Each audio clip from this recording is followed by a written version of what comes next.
ಹಿಂದೆ ಬರ್ರ, ಎಲ್ಲ ಹಿಂದಕ್ಕೆ ಬರ್ರ, ಅವ್ರು ಟೋಲ್ ಮಾಡ್ತಾರೆ, ಬರ ಹಿಂದಕ್ಕೆ. ಹಿಂದೆ ಕಳ್ಸಿಲ್ಲ ನಿಮ್ ಕ್ಯಾಮ್ರಾನ. ಪ್ರಶಾಂತ್ ಬರ್ರ, ಹಿಂದಕ್ಕೆ ಬರ್ರ. ಪ್ರಶಾಂತ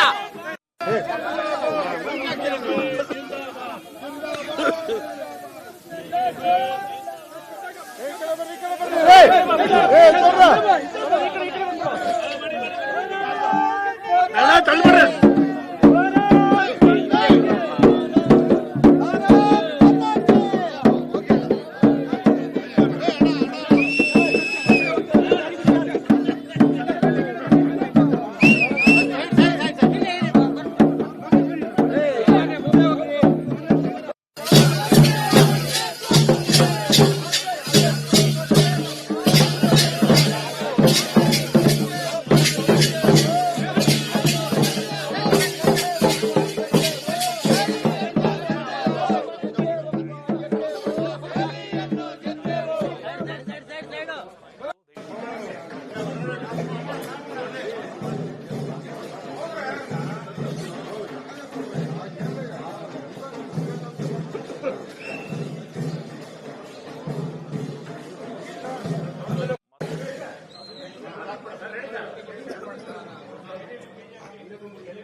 ಆದ್ಮೇಲೆ ರಾಷ್ಟ್ರದ ರಾಜಧಾನಿಯಲ್ಲಿ ಗೆಲುವು ಕೊಟ್ಟಿರುವಂಥದ್ದು ಇಡೀ ದೇಶಕ್ಕೆ ಒಂದು ಸಂದೇಶ ಕುಂಭಮೇಳ ಆದ್ಮೇಲೆ ಕುಂಭಮೇಳದ ಸಕ್ಸಸ್ಫುಲ್ ಹಿಂದೂ ಯಾತ್ರೆ ಆದ್ಮೇಲೆ ಜನಕ್ಕೆ ಅನ್ಸಕ್ ಶುರುವಾಗಿದೆ ಈ ದೇಶಕ್ಕೆ ಭಾರತೀಯ ಸಂಸ್ಕೃತಿ ಹಿಂದೂ ಪರಂಪರೆ ಇದು ಬಹಳ ಮುಖ್ಯ ಅಂತ ಯಾಕಂದ್ರೆ ದೆಹಲಿಯಲ್ಲಿ ವಾಸ ಮಾಡುವಂತ ಬಹಳ ಜನ ಉತ್ತರ ಪ್ರದೇಶದಿಂದ ಮತ್ತು ಅಲ್ಲಿ ನರೇಂದ್ರ ಮೋದಿಯವರ ವರ್ಚಸ್ಸು ಅವರ ಅಂತಾರಾಷ್ಟ್ರೀಯ ನೀತಿಗಳು ಮೊನ್ನೆ ಮಂಡಿಸಿದಂತ ಬಜೆಟ್ 12 ಲಕ್ಷದವರೆಗೂ ಏನು ಟ್ಯಾಕ್ಸ್ ಫ್ರೀ ಕೊಟ್ಟು ಅದು ಕೂಡ ಡೆಲ್ಲಿಯ ಜನತೆಗೆ ಬಹಳ ಅನುಕೂಲ ಆಗಿರೋದು. ಹೆಚ್ಚು ಟ್ಯಾಕ್ಸ್ ಅನ್ನು ಕಟ್ಟಿರುವಂತ ರಾಜ್ಯಗಳಲ್ಲಿ ಮಹಾರಾಷ್ಟ್ರ ಬಿಟ್ಟರೆ ಡೆಲ್ಲಿ ಮತ್ತು ಬೆಂಗಳೂರು ಹೆಚ್ಚು ಜನರಿಗೆ ನಮ್ಮ ಈ ಬಾರಿಯ ಬಜೆಟ್ ಅವರಿಗೆ ಅನುಕೂಲ ಆಗಿದೆ. ಕೇಜ್ರಿವಾಲ್ ಪ್ರಾರಂಭದಲ್ಲಿ 10 ವರ್ಷದಿಂದ ಬಂದಾಗ ಅವರು ಕೆಮ್ಮಿಕೊಂಡು ಕವರ್ ಕಟ್ಕೊಂಡು ದಿನ ನೆಗಡಿ ಜ್ವರ ಅಂತ ಹೇಳ್ಕೊಂಡು ಒಂದು ವ್ಯಾಗನಾರ್ ಹಳೆ 50,000 ರೂಪಾಯಿ ವ್ಯಾಗನಾರ್ ಅಂತ ಬಂದು ಈಗ ವ್ಯಾಗನಾರು ಇಲ್ಲ, ಕವಲು ಇಲ್ಲ, ಕೆಂಪು ಎಲ್ಲ ಹೊರಟೋಗಿದೆ. ಈಗ 30 ಬೆಡ್ರೂಮ್ ಇರುವಂತಹ ದೊಡ್ಡ ಹಾಲನ್ನು ಕಂಡಿದ್ದಾರೆ. ಶಶೀಶ್ ಮಹಾಂತಿ ಆಮೇಲೆ ಅದು ನಮ್ಮೆಲ್ಲರ ಮನೆಯಲ್ಲಿ 5 ಲಕ್ಷ 2 ಲಕ್ಷ ಟಿವಿಗಳಿದ್ರೆ ಅದು 40 ಲಕ್ಷ ಸರ್ಕಾರಿ ದುಡ್ಡಲ್ಲಿ, ಅವ್ರ ಅಪ್ಪನ ಮನೆ ದುಡ್ಡಲ್ಲ. ಕೇಜ್ರಿವಾಲ್ ಅಪ್ಪನ ಮನೆ ದುಡ್ಡಲ್ಲ, ಸರ್ಕಾರದ ದುಡ್ಡಲ್ಲಿ, ಬೇರೆ ಜನತೆಯ ಟ್ಯಾಕ್ಸ್ ಪೇಯರ್ ದುಡ್ಡಲ್ಲಿ ಇವರು ಮಜಾ ಮಾಡ್ತಾ ಇದ್ದಂತ ನೋಡ್ತಾ ಇದ್ದೀವಿ. ಮತ್ತು ಯಮುನಾ ನದಿ ಮಲಿನ ಅಂತ ಹೇಳಿ ಗಂಗೆ ಮೇಲೆ ಅಪಮಾನ ಹೊಸದಂಥದ್ದು. ಗಂಗೆ ನಾವೆಲ್ಲ ಪೂಜೆ ಮಾಡುವ ನೀರು ಇಷ್ಟು ವರ್ಷ 1000 ವರ್ಷ ಮಲಿನ ಅಂತಿದ್ದು ಏಕಾಏಕಿ ಮಲಿನ ಅಂತ ಇದು ಕೂಡ ಜನರಿಗೆ ಹರ್ಟ್ ಮಾಡಿರೋ. ಮತ್ತು ಒಬ್ಬ ಮುಖ್ಯಮಂತ್ರಿಯಾಗಿ ಜೈಲ್ ಹೋದ್ಮೇಲೆ ರಾಜೀನಾಮೆ ಕೊಟ್ಟು ಹೊರಗಡೆ ಹೋಗಬೇಕಾಗಿ 2-3 ತಿಂಗಳು ಆಡಳಿತನೇ ಇಲ್ಲ, ಫೈಲ್ ಸೈನ್ ಹಾಕಿಲ್ಲ. ಮತ್ತೆ ಅಧಿಕಾರಕ್ಕೆ ಅಂಟಿಕೊಂಡಿರುವಂತಹ ಕೇಜ್ರಿವಾಲ್ ಅನ್ನು ನೋಡಿದ್ದಾರೆ.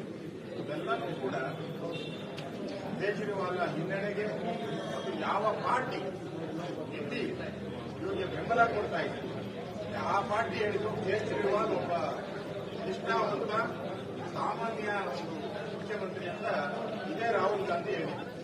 ಈಗ ಅದೇ ರಾಹುಲ್ ಗಾಂಧಿ ಪ್ರಿಯಾಂಕಾ ಗಾಂಧಿ ಒಬ್ಬ ದೊಡ್ಡ ಭ್ರಷ್ಟ ಅಂತ ಹೇಳಿದ್ದಾರೆ. ಈಗ ಅದೇ ಕೇಜ್ರಿವಾಲ್ ಹಿನ್ನಡೆ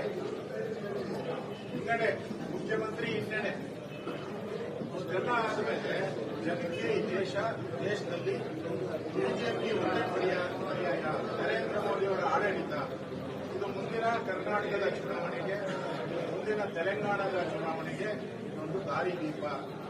ಇವತ್ತು ಕರ್ನಾಟಕದಲ್ಲಿ 5 ಗ್ಯಾರಂಟಿ ಕೊಟ್ಟು ದಿನನಿತ್ಯ 5 ಗ್ಯಾರಂಟಿ ಅಂತ ಡೆವಲಪ್ಮೆಂಟ್ ಆಗಿದೆ. ಆಂಡ್ ಆರ್ಡರ್ ಹಾಳಾಗೋದಿಲ್ಲ. ಇದೇ 25 ಫ್ರೀ ಕೊಟ್ಟು ಅವ್ರ ಸ್ಥಿತಿ ಏನಾಗಿ ಬಂತು.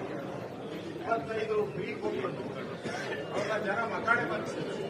ಅಂದ್ರೆ ಇದು ದೇಶದ ದಿಕ್ಸೂಚಿ. ಈಗಾಗಲೇ ನಾವು ಗೆದ್ದಿದ್ದೀವಿ, ದೆಹಲಿ ಗೆದ್ದಿದ್ದೀವಿ, ಮೊನ್ನೆ ಹರಿಯಾಣದಲ್ಲಿ ಗೆದ್ದಿದ್ದೀವಿ. ಪಾರ್ಲಿಮೆಂಟ್ ಚುನಾವಣೆ ಆದ್ಮೇಲೆ ಬಿಜೆಪಿ ತನ್ನ ರಣತಂತ್ರವನ್ನ ಇನ್ನೂ ಬಲಾಢ್ಯ ಮಾಡೋದಕ್ಕೋಸ್ಕರ ನಾವು ಈ ಗೆಲುವಿಗೆ ಬಂದಿದ್ದೀವಿ.